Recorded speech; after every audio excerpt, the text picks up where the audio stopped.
Today on Notsam Wrestling, the final boss is back and he wants Cody Rhodes' soul. He wants Cody Rhodes to be his champion. What does it mean? Why does he want this? And what will Cody Rhodes say? Who is going to win these Elimination Chamber matches? What do we make of the name changes that are going on?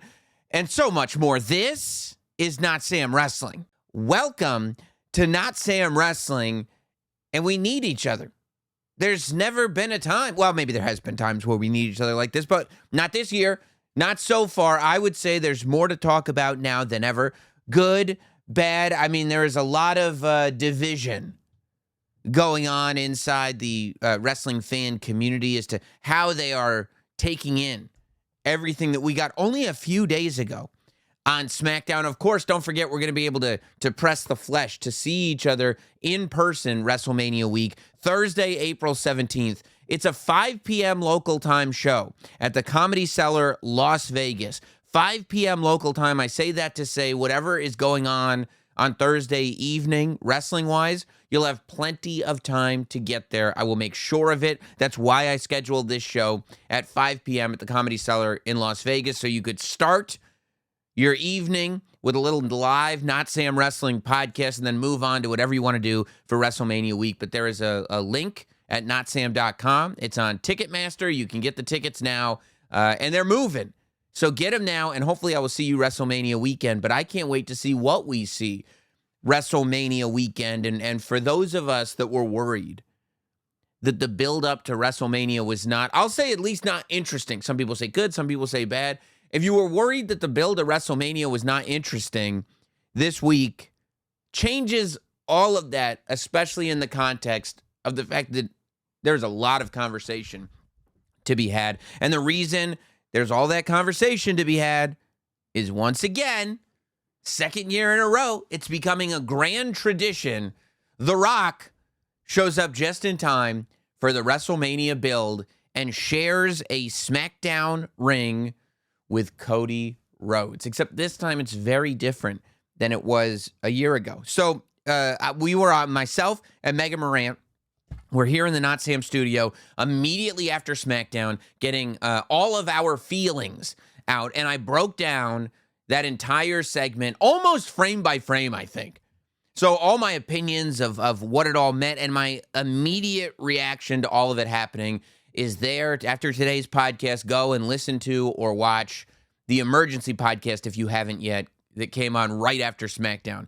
Because I will say that some of the takes that I hear and I respect, that people weren't exactly sure how to take that. I obviously enjoyed it. I feel like The Rock is adding a lot of layers into the way his character is being portrayed. And some of that can be frustrating because you don't get the answers right away. And you don't even know if there is a specific path to an answer, or if this is just a door being opened up that will allow us to walk through it and go in whatever direction we want when the timing is appropriate, right? It's not as direct as we're used to. I saw one tweet that said, I didn't like this, Sam. All I wanted was Rock to come out, shake Cody's hand, but then give him a rock bottom and then walk away. And it's like, when we start getting complicated, let's not go, why can't it just be basic? Sometimes basic is better, but sometimes elevating the way we tell stories in wrestling is a good thing as well. And I think that that's at least the attempt of what's going on here. So this is where we're at. And I want you guys to strap in. Because if you've seen the movie Clue, and I know MJF hasn't because he was on this podcast. He said, it's a board game, not a movie. It's a fabulous movie, and that movie ends in 3 different ways. It's all these hypothetical scenarios, and it's kind of up to you. I mean, the third one is the way the movie ends, as far as I'm concerned, but there is some debate, right? I've got a lot of hypothetical scenarios to throw at you based on what we saw with The Rock and Cody Rhodes on SmackDown. First of all, I want to say that I actually felt, watching it, my immediate kind of initial response to it was, I thought that the Rock promo with Cody Rhodes on SmackDown actually neatly tied up why The Rock said he was friends with Cody Rhodes at the Netflix premiere. You know, a lot of people after the Netflix premiere, we're like, why is The Rock all of a sudden being nice to Cody Rhodes? And I think that that's a fair question. But the fact that we now, based on the SmackDown promo, feel like The Rock is in this place where he's being nice to Cody Rhodes. He's referring to him as a friend. But it feels now like far more of a manipulation than maybe we were aware of. And I think, to me, maybe I'm just letting my brain run wild with it, I'm allowing that manipulation to carry over into the press conference that The Rock did coming off of SmackDown to announce that WrestleMania 42 was going to be in New Orleans, Louisiana, when The Rock said that we're telling this story, when The Rock said that he and Cody are friends and they shared tequila that night. That, to me, is really no different than The Rock in the ring on SmackDown saying, Cody, me and you are friends. And when Rock said that, if you look at Cody's face, he didn't go, yeah, you bet we are. He didn't go, yeah, me and you, Rock. It was more like, are we? Do I really trust you? Or is the boss of the company asking me to drink tequila with him? And of course I'm going to say yes because he's the boss of the company. There's a game plan here, and I, as Cody Rhodes, am not sure what it is. That's kind of how I took the whole thing. But where we're at is The Rock wants Cody Rhodes to be his champion. The Rock wants Cody to be his guy. The Rock wants Cody to hold the WWE Championship, but The Rock wants to remain in firm control. The Rock wants everybody to know that Ari Emanuel, as far as Ari is concerned, thinks that The Rock owns the WWE. The Rock wants everybody to know that The Rock is the one that sits at the board of directors for TKO. And so with that, The Rock wants to make sure that the champion is certainly the champion of the WWE, but ultimately, it's The Rock that still has all the power. And The Rock is telling Cody Rhodes, I want you to be my champion. All I'm going to need, and this is like coming straight out of a Disney villain, all I'm going to need is your soul. You give me you, and I will give you everything you ever dreamed of. Right? It goes back, we made the reference to The Devil's Advocate on the Emergency podcast, where Al Pacino is looking at this young lawyer, Keanu Reeves, and going, don't you want to win every case? Don't you want to be in the newspapers? Don't you want to live in a penthouse in New York City, have the most beautiful women, go to the coolest parties, have the whole world know that you're the man? You can have that. You can have it, Cody Rhodes. All you have to do is give me what I want. And then the world is your oyster. Maybe it's like Severance, right? You watch that show Severance on Apple TV? Cody, when you're at work, when you're representing TKO and WWE, you're mine. And then you can go home and be with your family and live the most beautiful life ever. Don't even think about it. But once you come back to work, you belong to me. It's a fair deal, isn't it? All your dreams come true. But I own you. That is the proposition that's in front of Cody Rhodes. Now, The Rock has said, Cody, I don't want you to be their champion. I want you to be my champion.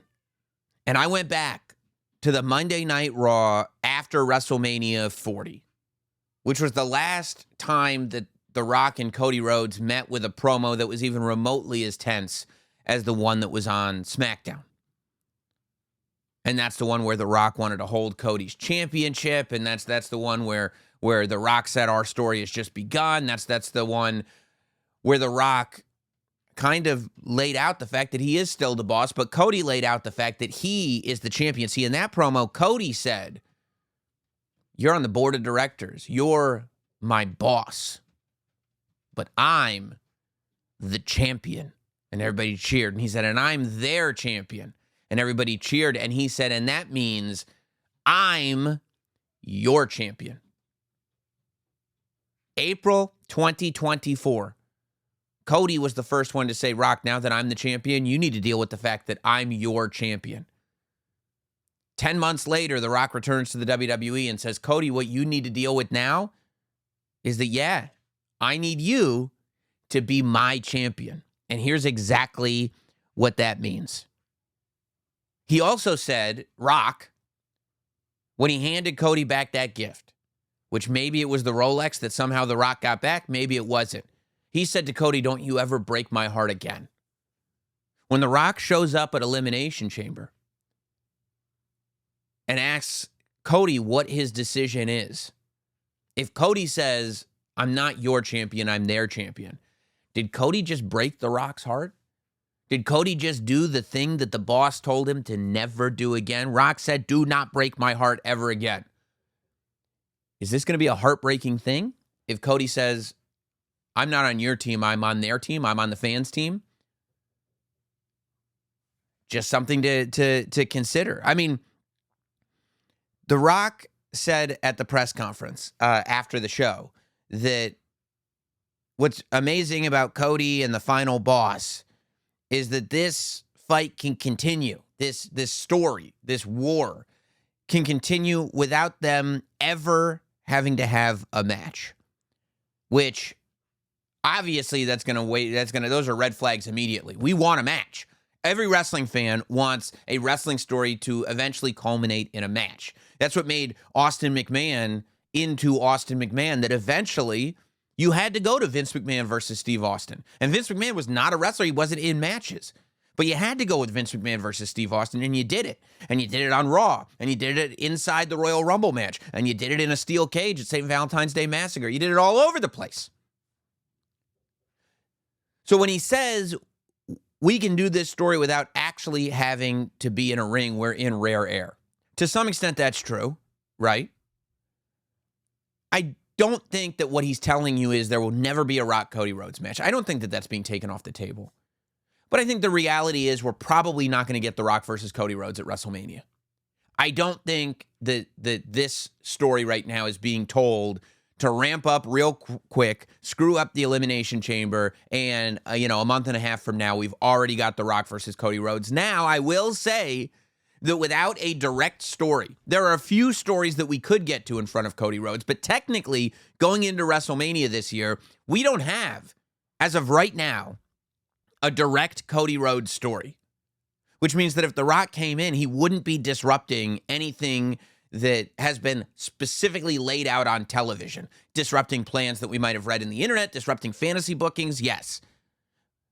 But the way Cody and Roman was so clearly mapped out for us last year, we don't have that map out for Cody Rhodes. So if The Rock were to wrestle Cody Rhodes, that would be an astronomical WrestleMania main event this year. It'd be massive. And I said this on the Emergency Podcast, and I believe it to be true. A lot of people want Cody Rhodes to turn heel. I'm not one of those people. I love a strong, real babyface. I think they are extremely rare in the modern age. I think that it is very difficult to get to a true good guy who is not an anti-hero or some other kind of, skew on the traditional good guy. And I think that there is nobody in the industry right now that gets a louder reaction when confronted with an absolute super villain than Cody Rhodes. Cody Rhodes is a superhero on the level that the best is brought out in him from the fans' perspective when you have a Roman Reigns, a Brock Lesnar, a Rock, final boss. When he's in the ring with those people, that's when the fans remember how much they love Cody Rhodes. And that's the level of a good guy that is so difficult to attain that it's almost like you don't want to get rid of it. But maybe you should. So here's what we've got. I was thinking on SmackDown, worried, I would say, that The Rock was going to come out and say, I'm going to let you think about it, and the final boss will be back. Because that's what happens a lot, right? The final boss leaves things open-ended because he's going to come back when he's going to come back. But he gave us a date and a time. The final boss said, I don't want an answer right now. I want the answer this Saturday in Toronto. The final boss will be at the Elimination Chamber for the answer to this question. Are you my champion or not? And so now that we know this is happening at the Elimination Chamber, that's when we get what could this answer lead to that takes us towards WrestleMania? And I have a lot of scenarios that we could see happen at the Elimination Chamber. My first scenario is that Rock shows up, middle of the show.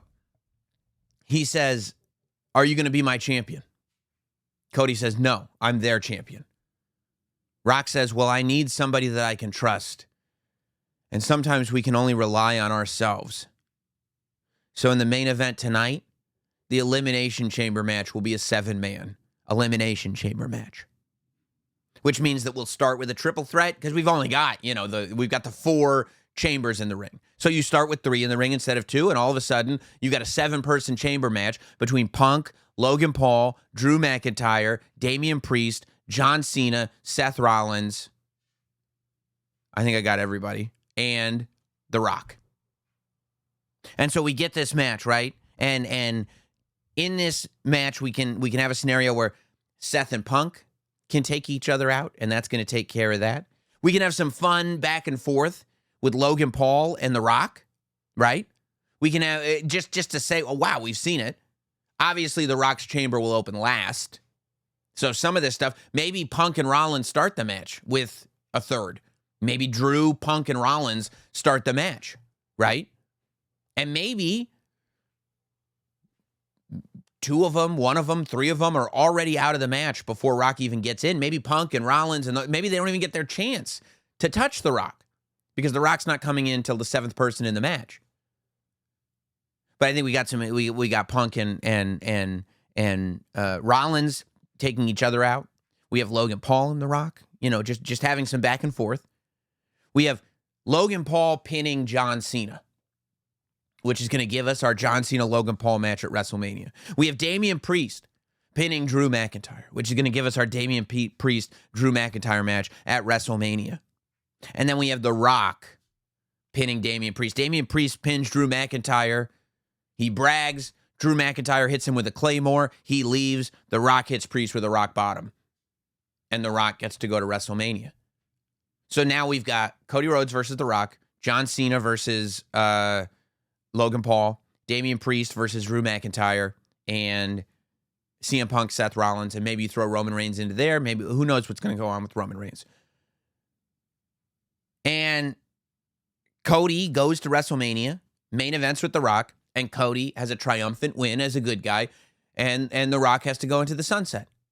Beautiful, night 2, main event, Cody Rhodes conquers the big, bad final boss bad guy. And he gets his pin back from last year's WrestleMania.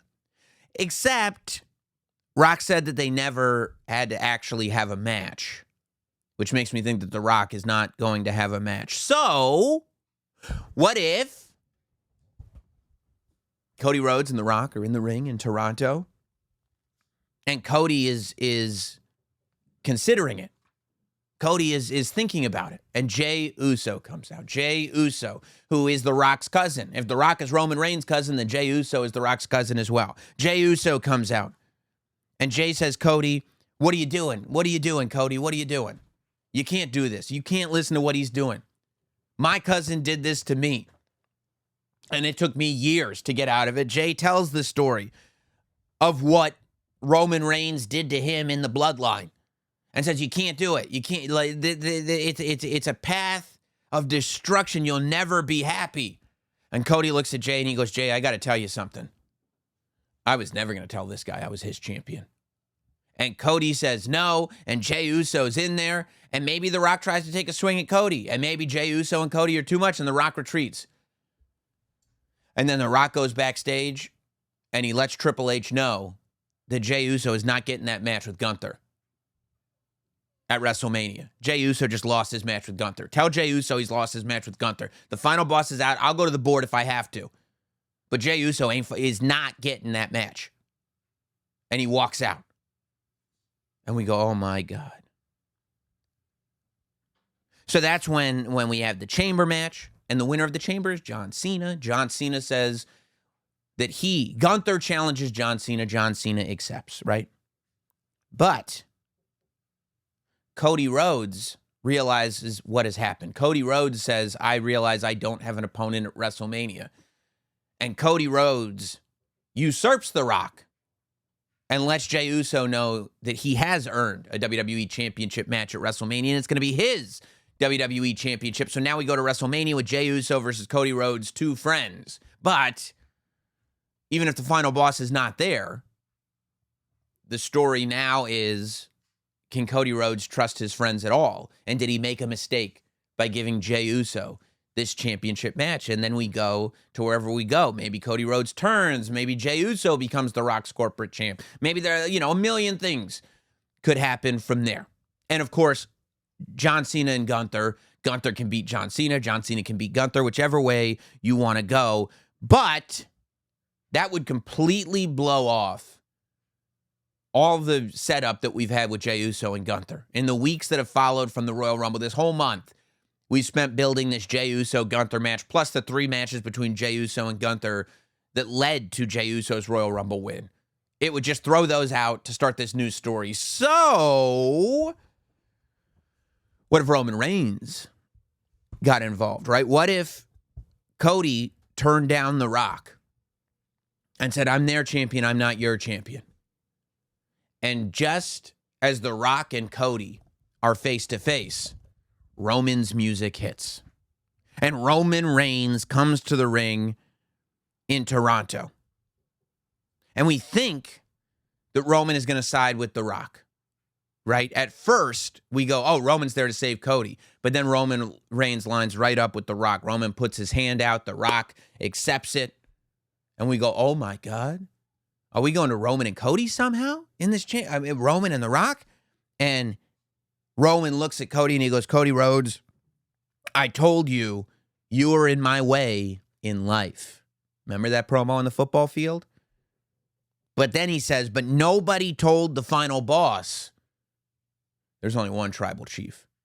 And that's when Roman goes after The Rock, and you realize Roman is in there to get The Rock away from Cody Rhodes, away from the WWE. And Roman Reigns is offended that The Rock has come in and acted as if he is in charge, when The Rock is part of Roman Reigns' family. And The Rock himself said that there is nothing bigger than their family. And The Rock put that ulafala around the neck of Roman Reigns. He said that was not ceremonial. That meant something. That means I'm the one in charge. I'm the top of this family. And that's when it leads to getting back to Roman Reigns versus The Rock, which to me is as big a match as you could have at WrestleMania, but that means that we did SmackDown, we did Elimination Chamber, and all of that tension between The Rock and Cody has nothing to do with Cody. It was just leading to Rock versus Roman Reigns. That's a lot to do with Cody Rhodes for Cody to just move on and do something without The Rock. So, if Cody doesn't turn, what if somebody else turns? What if Cody Rhodes says no to The Rock? And The Rock goes, Cody, you've made your choice.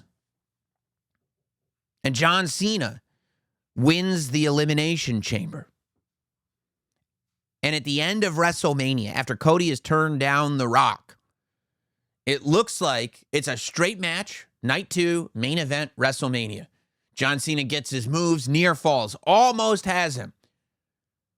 Cody hits the third Cody cutter, when all of a sudden, somebody in a dark hood comes out. Samoan spikes Cody Rhodes. Cody goes down. Cena hits the attitude adjustment, and the hood comes down, and we realize The Rock just helped John Cena win Cody's WWE Championship.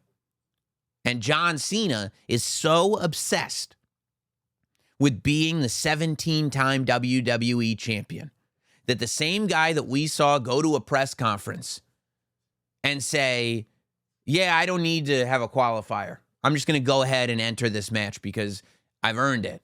That energy is what comes to WrestleMania and go, why are we even having this match? I should be the 17-time champion. I deserve this. And now we have a build towards SummerSlam, because don't forget that SummerSlam is a double night event this year. It's a 2-night stadium show. SummerSlam has got to be huge.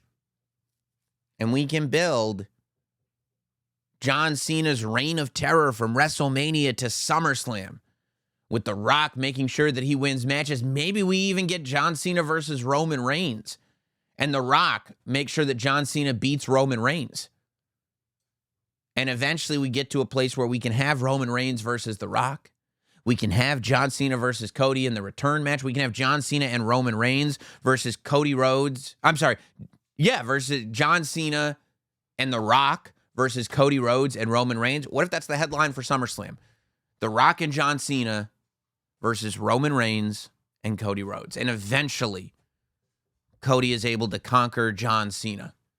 And then John Cena looks at The Rock, realizes The Rock has not helped him, and John Cena hits Rock with an attitude adjustment, which would bring John Cena out of his heel territory, back into babyface, and we could run out the retirement tour with all of us cheering John Cena as much as we wanted to. John Cena becomes the corporate champion for a few months of this last run, giving us something we've never seen before from John Cena, but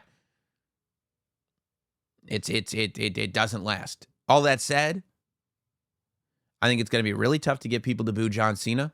I don't think people want to boo John Cena on this final run.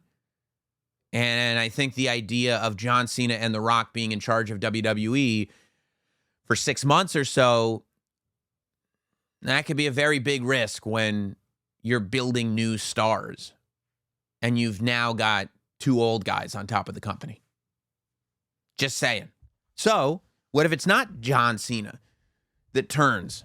What if it's not John Cena that wins the Elimination Chamber? What if CM Punk wins the Elimination Chamber?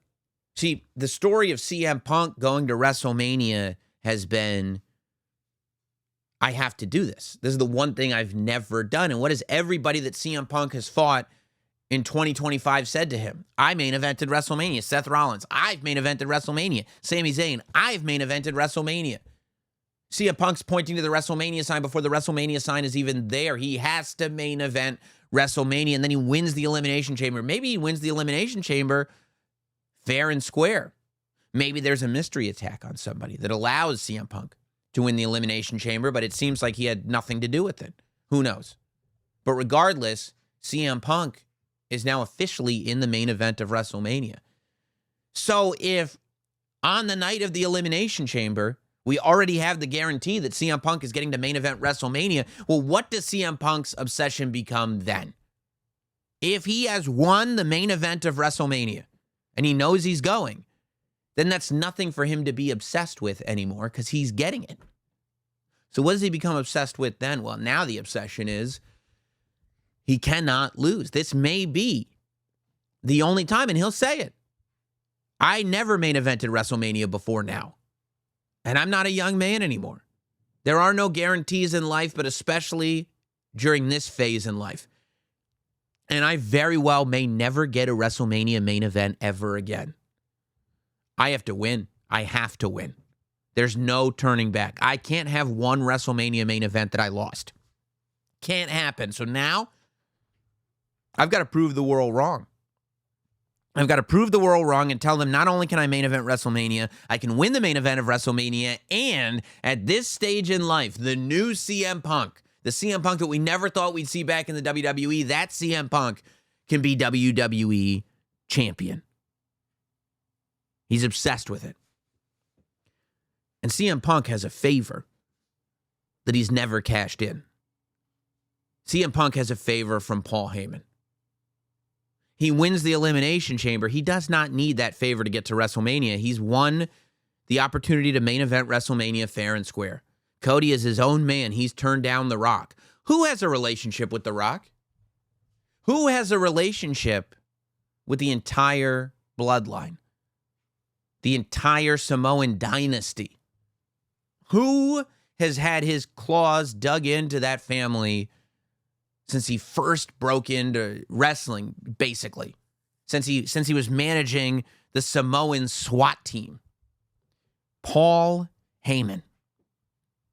What if CM Punk goes to Paul Heyman and says, okay, here's the favor. I know that historically I haven't gotten along with The Rock, and I understand that. But I'm a different guy now. I need you to tell The Rock that if he makes the same deal with me that he made with Cody Rhodes, the answer will be different. And we don't see him ask for that favor. We don't find out until WrestleMania. when we have a similar ending that I just pitched for John Cena, but The Rock ends it for Cody Rhodes. CM Punk beats Cody Rhodes, and The Rock and Paul Heyman have come together and done this favor, alerted The Rock to the fact that you have your own champion right here, and that champion is CM Punk. And why did he do it? Because he had to. Because there was no other option, because this is now his legacy. But do we really want to turn CM Punk? Would we really believe at this stage, we're all so happy to see CM Punk wrestling again. We're all so happy to see him in his matches. He is so easy to cheer. He's selling so much merchandise. Will a CM Punk heel turn work? You know, this has really been compared to Austin McMahon, Rock and Cody. And you bring up the fact that Austin turned heel at the end of WrestleMania 17, but the fact is that as shocking as that was, it was a horrible heel turn. Nobody wanted to boo Stone Cold Steve Austin. If anybody could be compared to Stone Cold Steve Austin in the WWE in 2025, CM Punk is that guy. And if you don't want to boo a bad guy, it can be real tough to tell the story that you want to tell. So there's one more option that I could think of, and maybe there are many more options, but there was one more option that I could think of. See, all of these scenarios were predicated upon the fact that Cody Rhodes is going to get to Toronto on Saturday and tell The Rock, no, I'm not your champion, I'm their champion. But what if Cody says yes? What if Cody looks around, realizes that all of his friends, Kevin Owens, Randy Orton, Brock Lesnar, don't forget, Brock Lesnar turned on him. They were supposed to team together, and he turned on him. Jey Uso, who's sniffing around looking for a title match. Everybody. What if Cody Rhodes realizes that he no longer has friends because he's the WWE champion? CM Punk, I'm your friend, but I'm going to stab you in the front. What if it all gets to Cody Rhodes?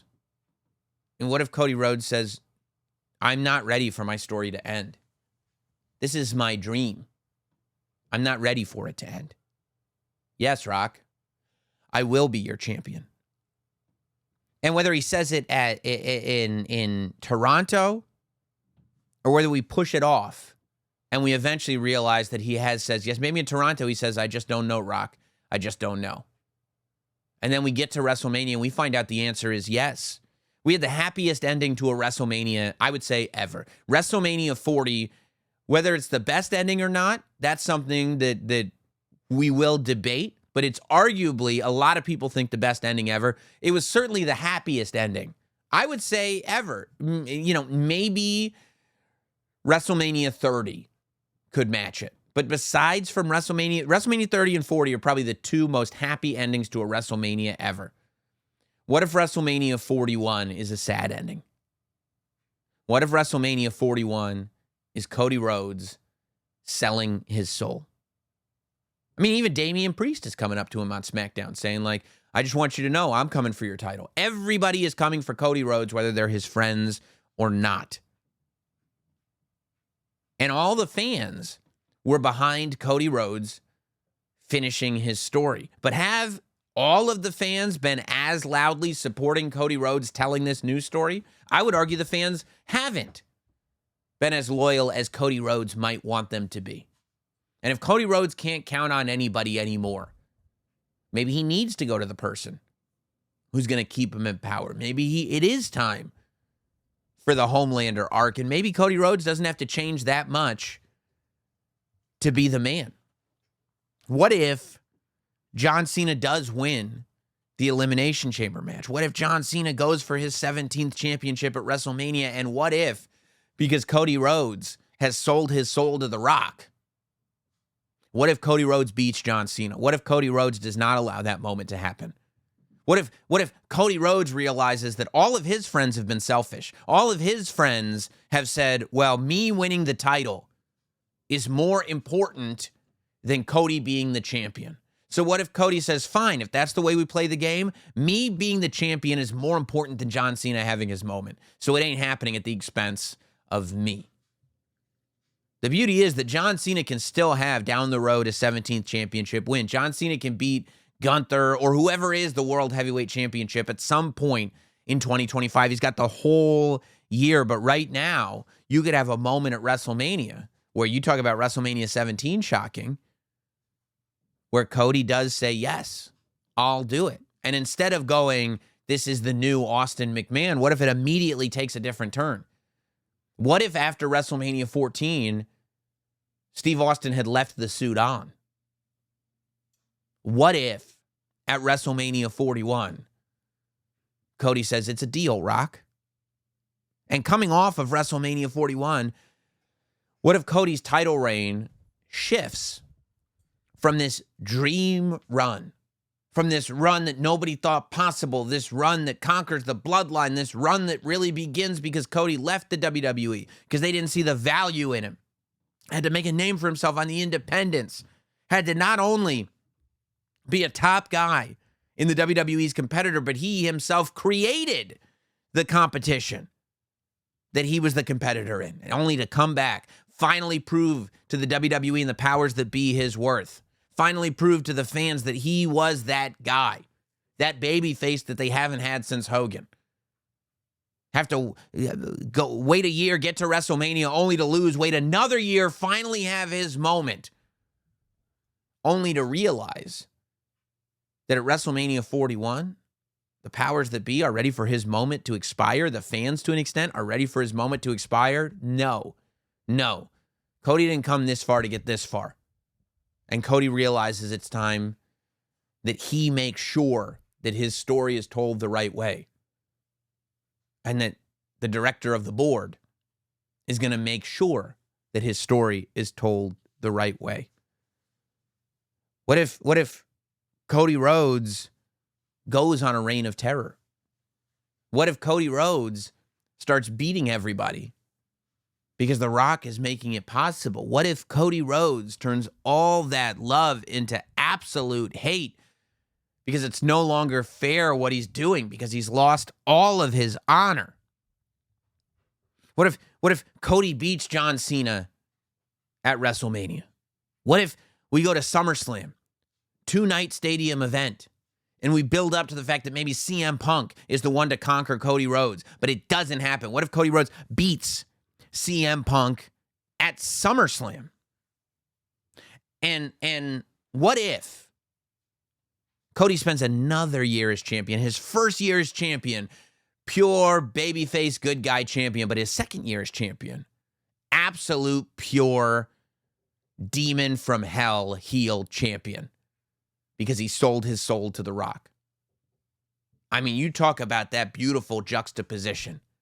And then what if he gets to WrestleMania 42 on, what is it, April 12th in New Orleans?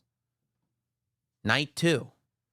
And the main event of WrestleMania 42 is Roman Reigns versus Cody Rhodes. Because in the ultimate ironic twist of fate, the one man that can stop this reign of terror, the one man that observes that a WWE superstar is holding the WWE Championship hostage, is creating scenarios for that title where opponents can't beat him because he's got The Rock on his side.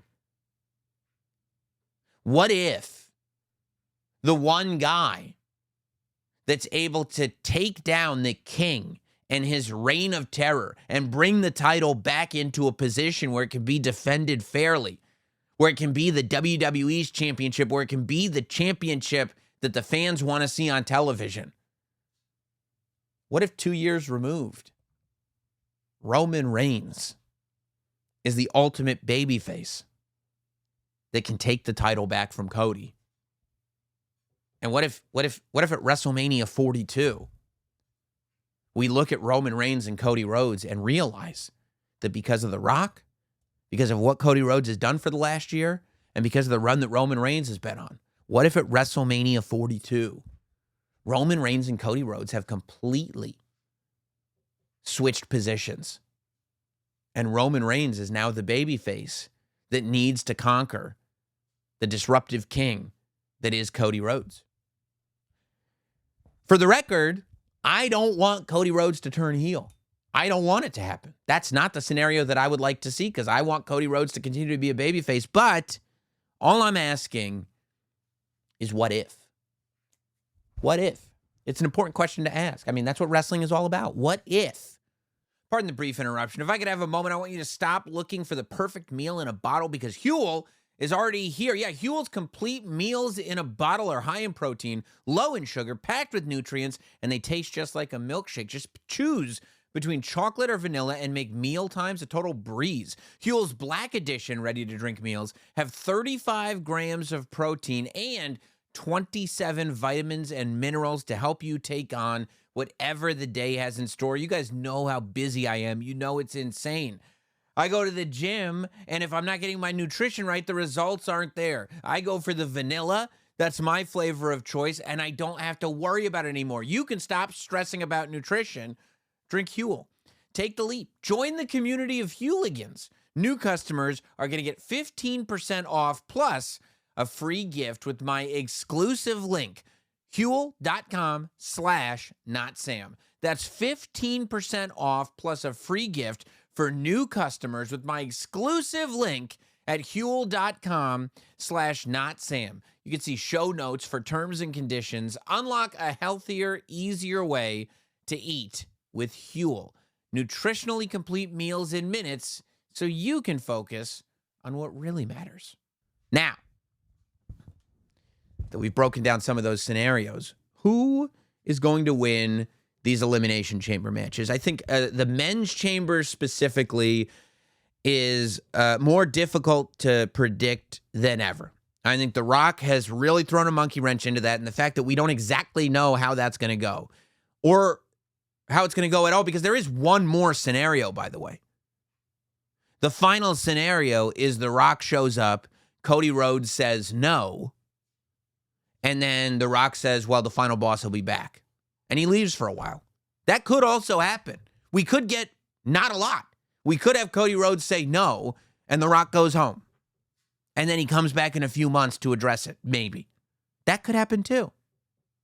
So the fact that all of that is up in the air, that what The Rock does in Toronto could directly impact the main event of WrestleMania, could slightly impact the main event of WrestleMania, or could not at all impact the main event of WrestleMania, has made the men's Elimination Chamber match extremely difficult to predict in any way, shape, or form. You got Damian Priest, Drew McIntyre, Logan Paul, Seth Rollins, CM Punk, and John Cena. And not only with The Rock, so here's the three questions. What does The Rock do in Toronto? Okay. Question number 2 is, does Roman Reigns show up? Right?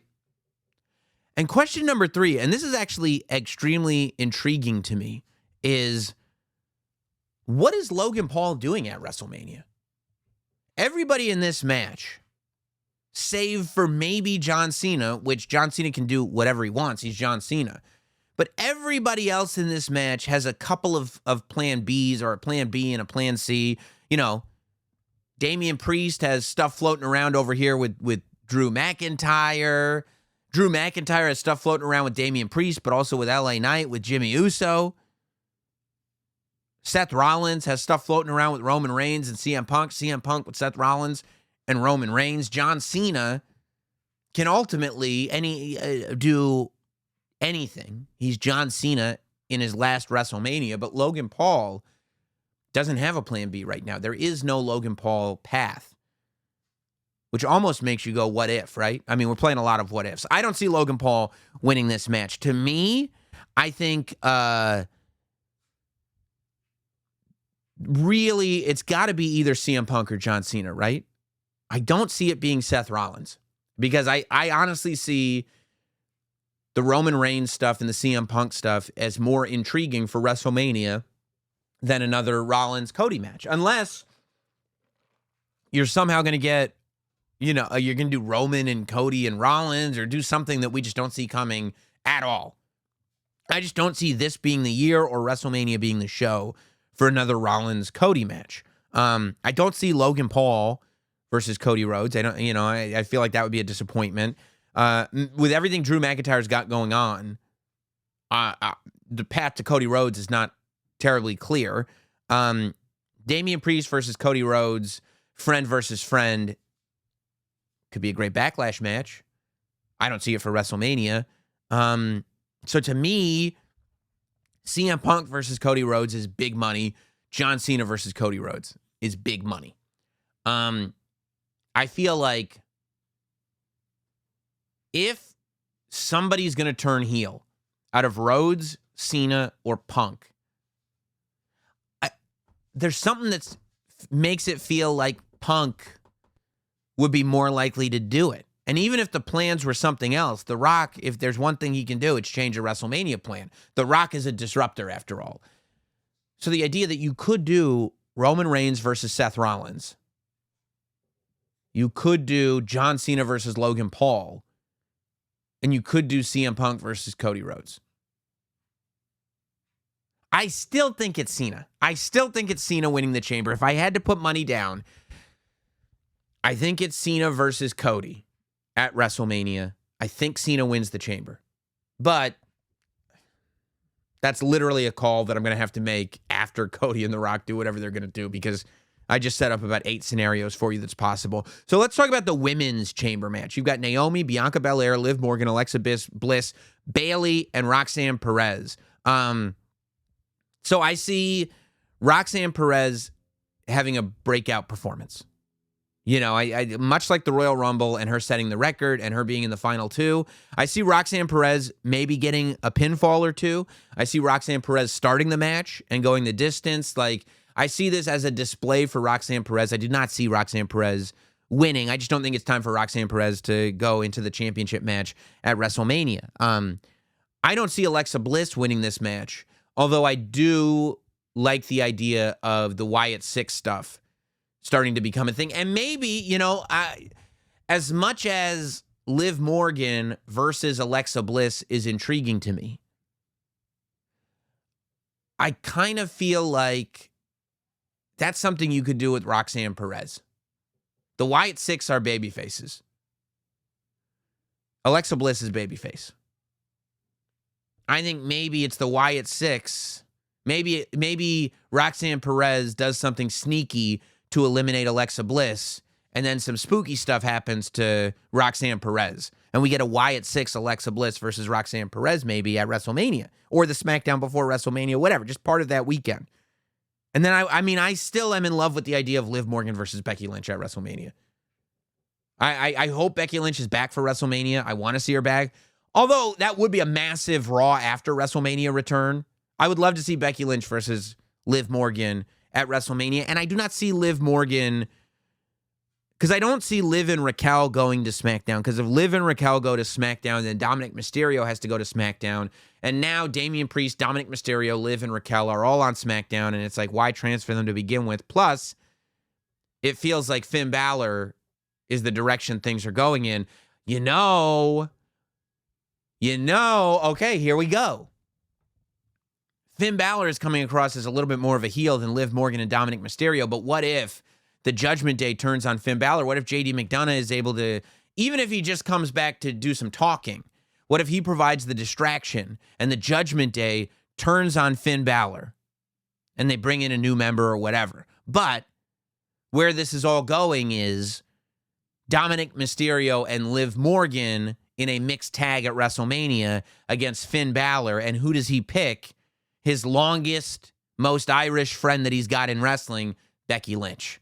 So Becky and Finn versus Dominic and Liv at WrestleMania. That's my new match, okay? I don't have Liv, and also, I don't think we need another Liv Morgan versus Rhea Ripley.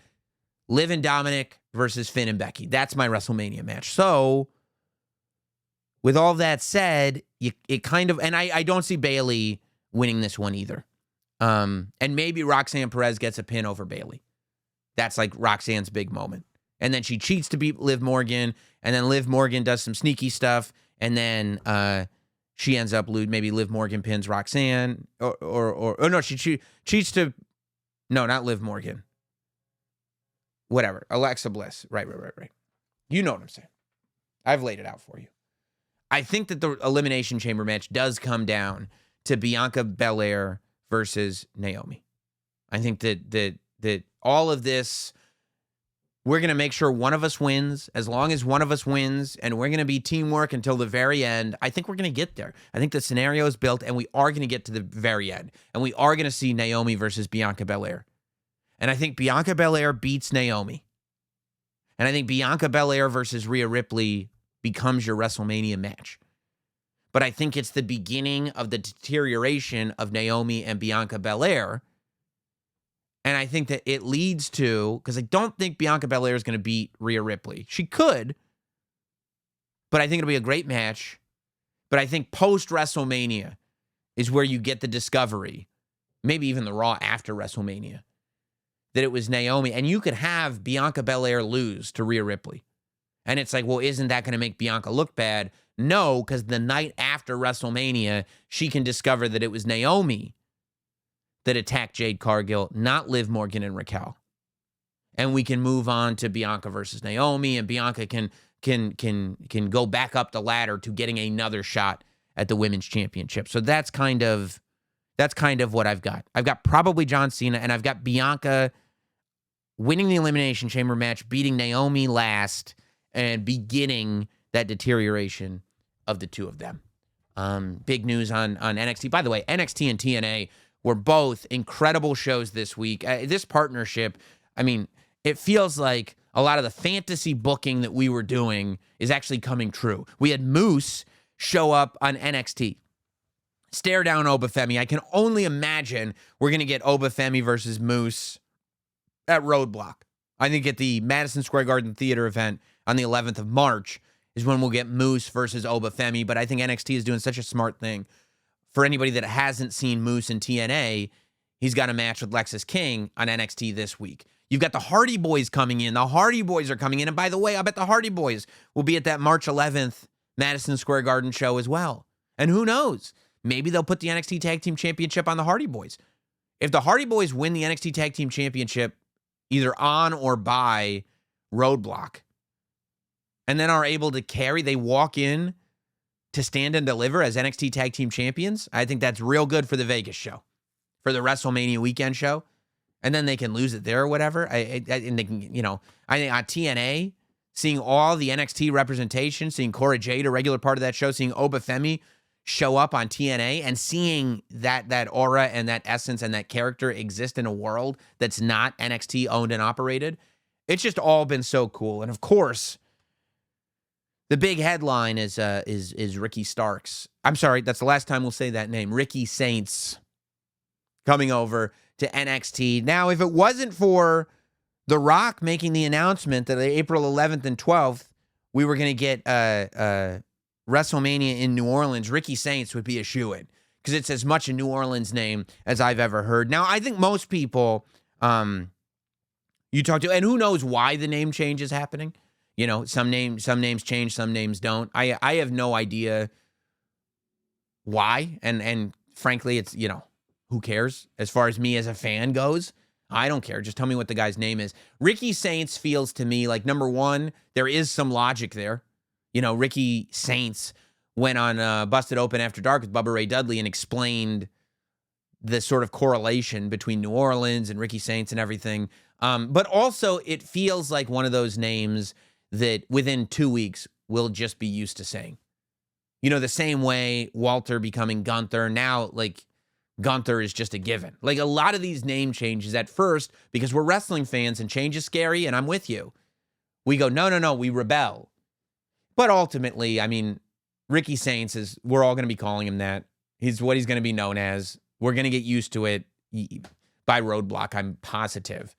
And maybe it's a good thing. Maybe this is a new era in this gentleman's career. I mean, I think it is a new era in this gentleman's career, and why not start somewhat fresh? Why not have this be like, well, yeah, he really came into his own once he became Ricky Saints. And also, I mean, I don't know. The idea of the name changing.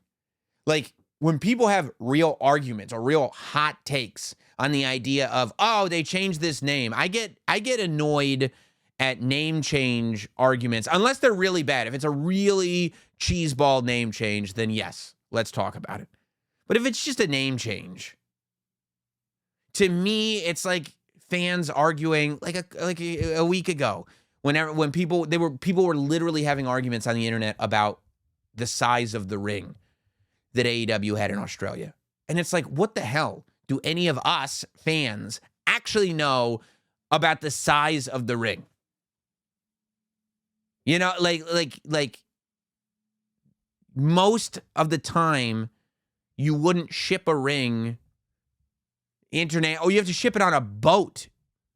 Why wouldn't you just rent a ring when you're in Australia or whatever? And like the idea of it being a different size, who cares?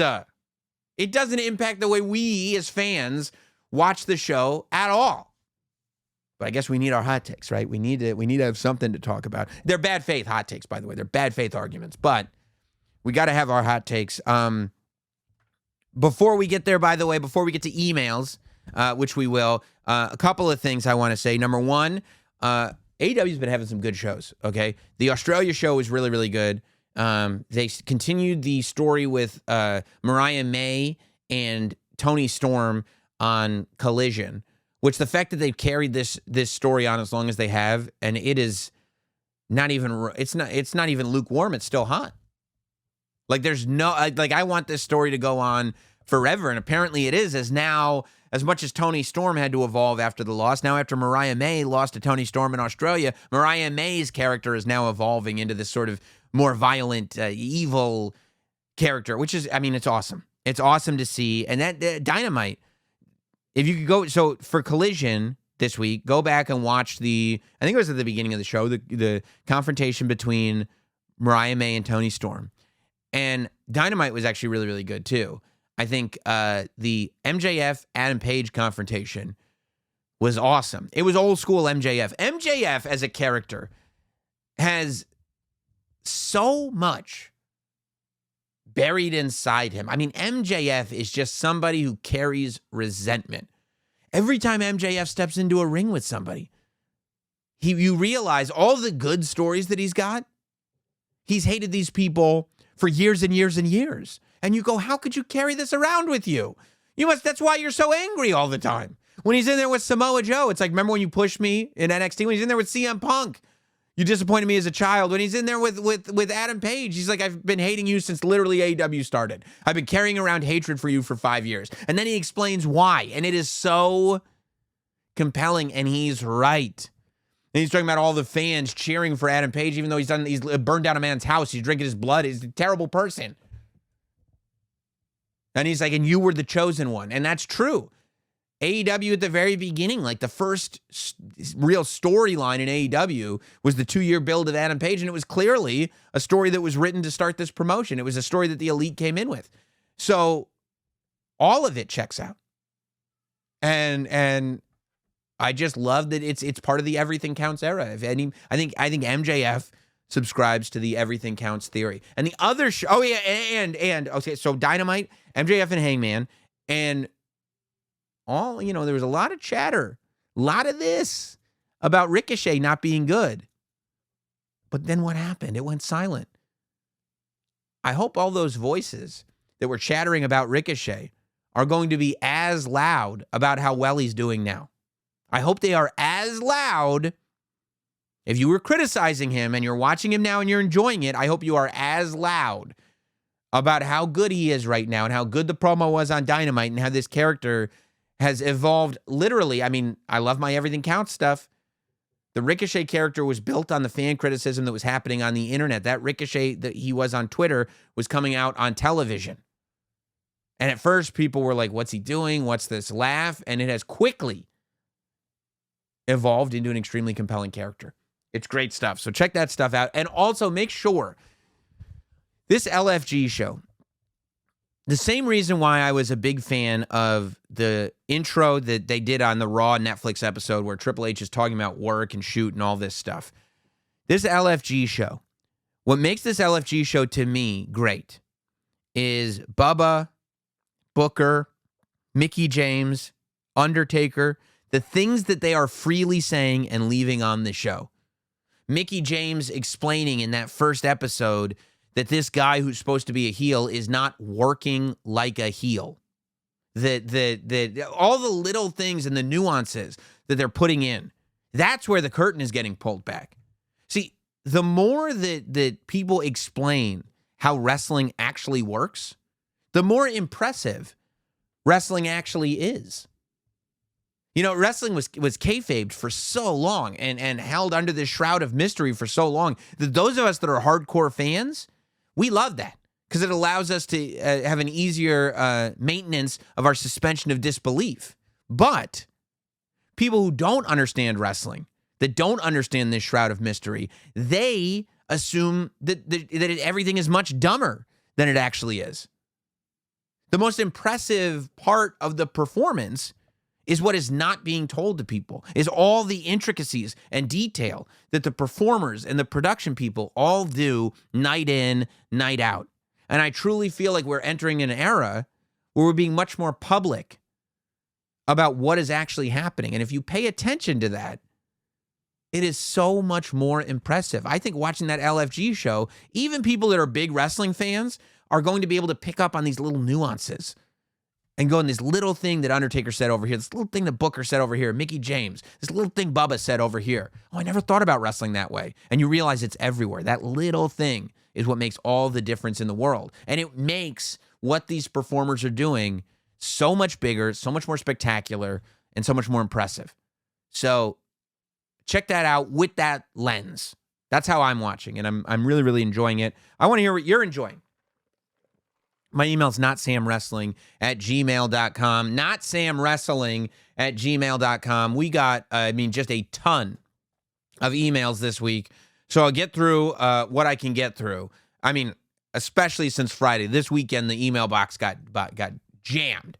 So if you don't get your email read, keep trying. NotSamWrestling@gmail.com. By the way, don't forget, you can watch the podcast every single week on Not Sam Wrestling on YouTube. Hit like, hit subscribe, leave a comment, tell your friend. You can also subscribe to the audio podcast, and you should, on Apple, Spotify. We're on the SiriusXM app. Leave comments, leave ratings, leave reviews. However you consume this podcast. I would do it audio and video both, if it were me, and interact with whatever platform you're on, because it helps this podcast tremendously. Martin writes in, I acknowledge you, my only PTC.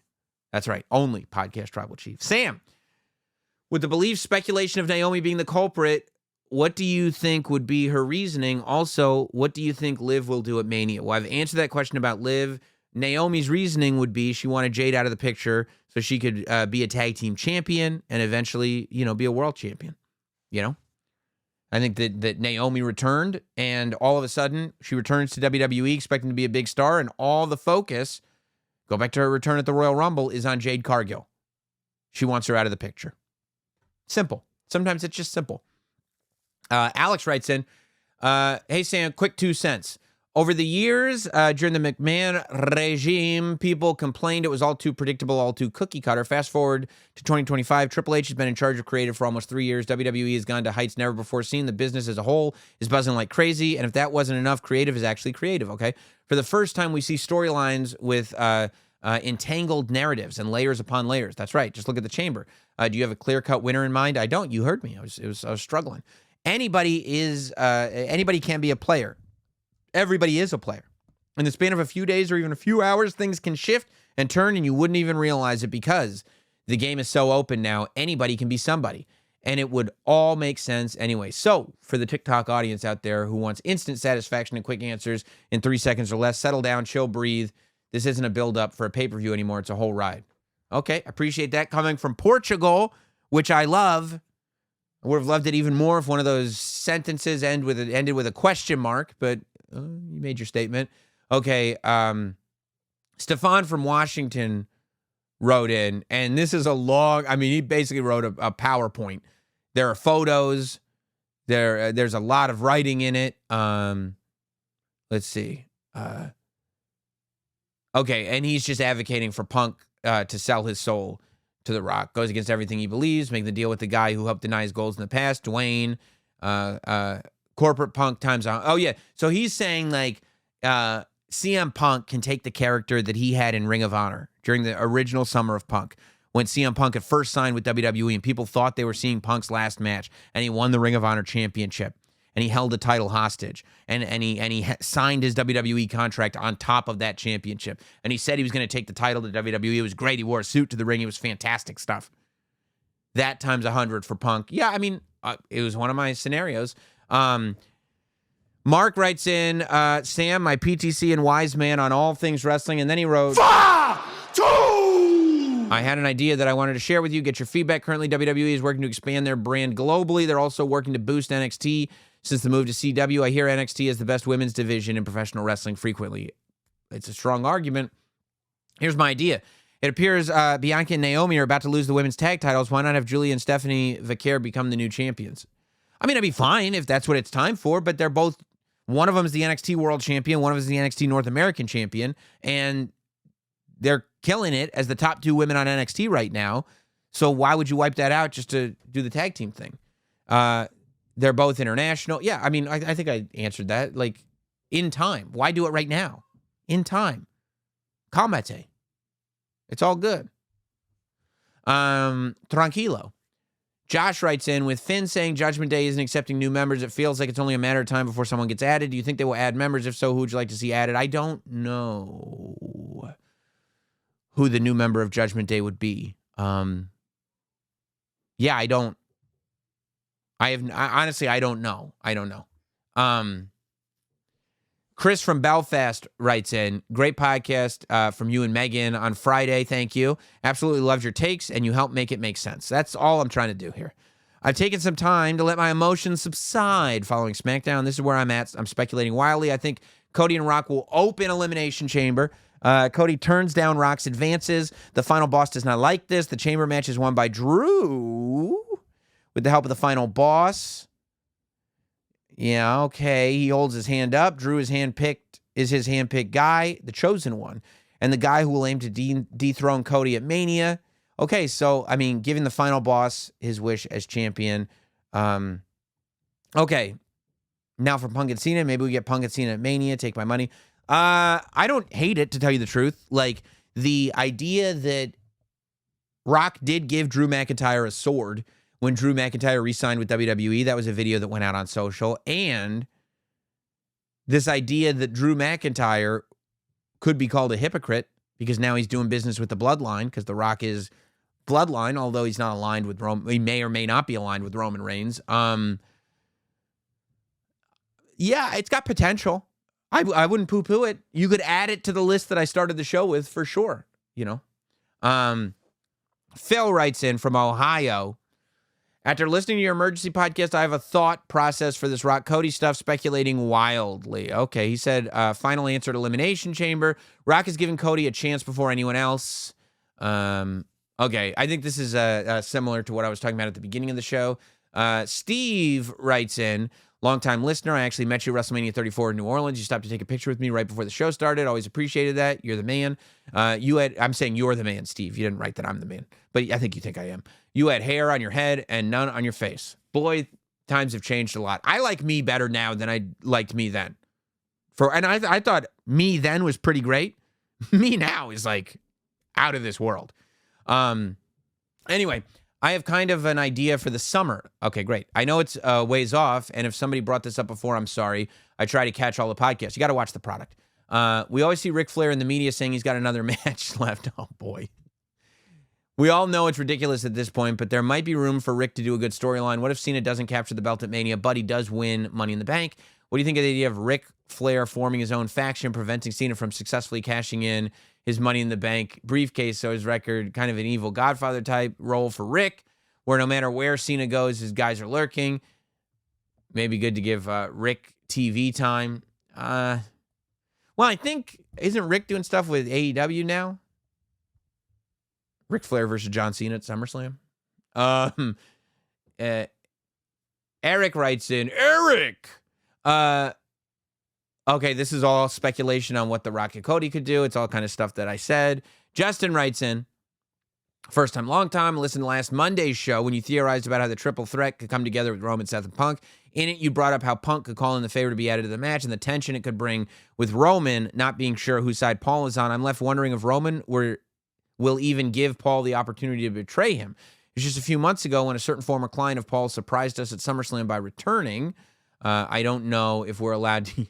Yeah, I'm assuming Brock. I mean, it was a few years ago. Yeah, Brock. They teased Roman not being sure where Paul's loyalty lies to that point. A lot of us are speculating that Paul could turn on Roman, but after what we've seen in the past and considering Roman Reigns couldn't get a hold of Paul before War Games with his return with CM Punk, who's to say Roman won't turn on Paul? I don't see that happening. I mean, the idea of that makes Paul Heyman a babyface and Roman Reigns a heel, that's the direction you are advocating for? I don't know, dude. Cynthia writes in, my PTC, I wanted to give my take on the final boss and Cody on SmackDown, and no, I haven't listened to any podcast yet. Sorry, you got to watch the product, Cynthia. How many times I got to tell you? Anyway, I feel like I Want Your Soul thing is a long game story. Hear me out. If Cody says no at Elimination Chamber and then The Rock starts to slowly revealing his hand, the final boss, he's the final boss and got his hands in a lot of jars. So I'm going to call Randy, Seth, Drew, and Kevin as his 4 horsemen to come for Cody. And they're all, I mean, Seth is friends with The Rock?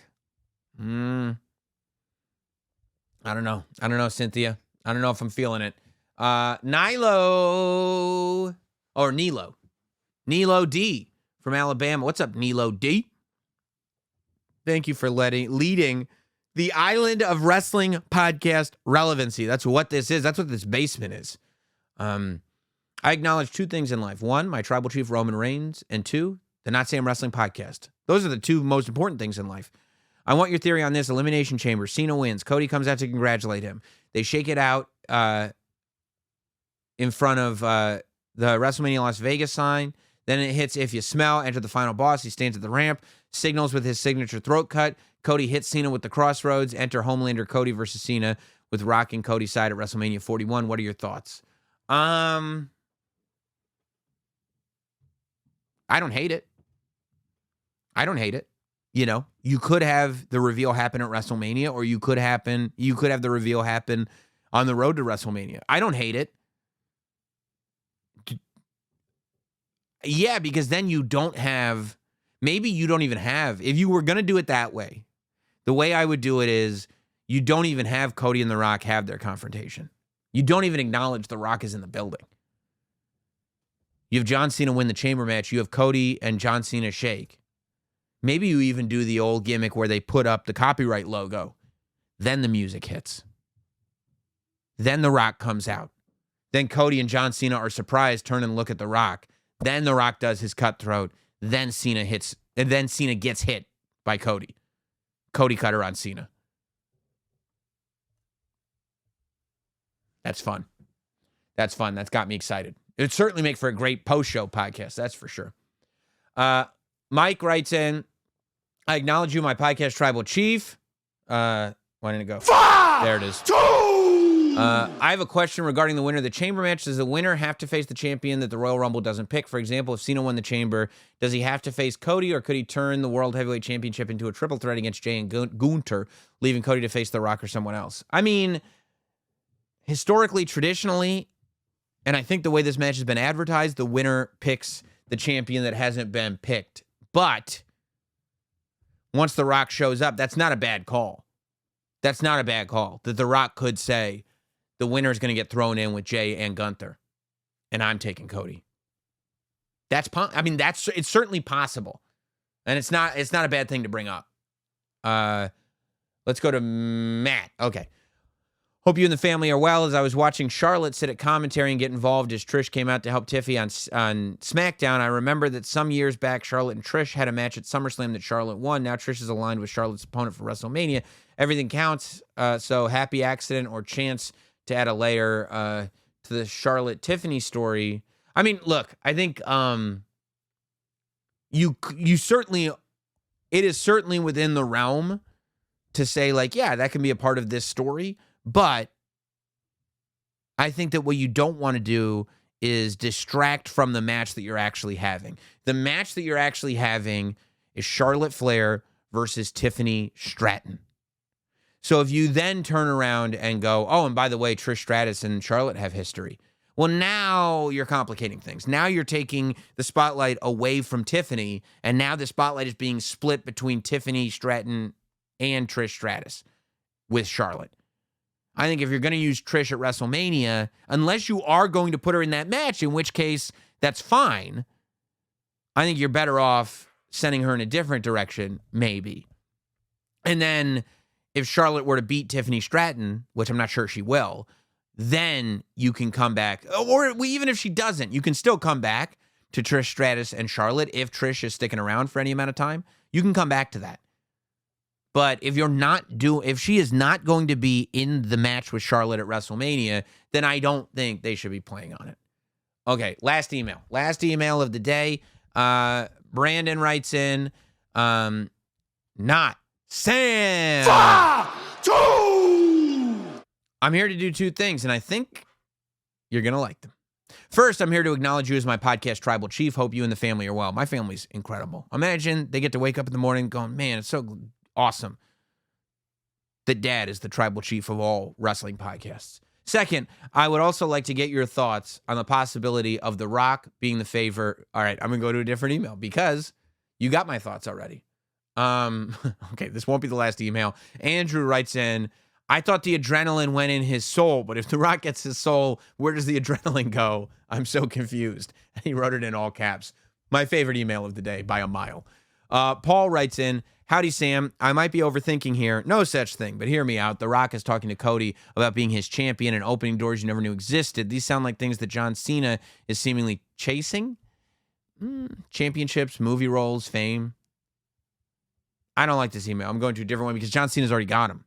John Cena's already a movie star. John Cena's won the title 16 times. John Cena's getting a whole year retirement tour. Like, what are you talking about? Like, that wouldn't be a part of this.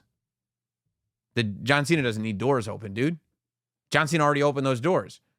Let's see. Okay, let's go to Sam, right? That's a good omen.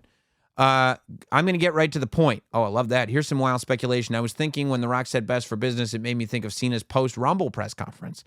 So how about the Rumble match is Cody versus Cena in a battle of what is truly best for business? The two biggest babyfaces of the last 25 years battle it out for the soul of the WWE, more or less. Maybe John Cena and Cody Rhodes battling to make sure that The Rock doesn't take charge of WWE with one of them being the champion. I like that. I don't mind it. All right. Let's quit while we're ahead. Appreciate all you guys hanging so many more emails. I apologize. We got a lot to talk about as wrestling fans right now. We're very, very blessed. We as wrestling fans, we're eating good, and we will continue to eat here on Notsam Wrestling. Be here for it. Make sure wherever you're watching or listening, you are subscribed, you are interacting, you are leaving comments, you are leaving reviews, you are hitting stars, you are hitting likes, whatever it is. Do it. I will see you in Vegas on Thursday, April 17th. Notsam.com for tickets. Have a good one, everybody.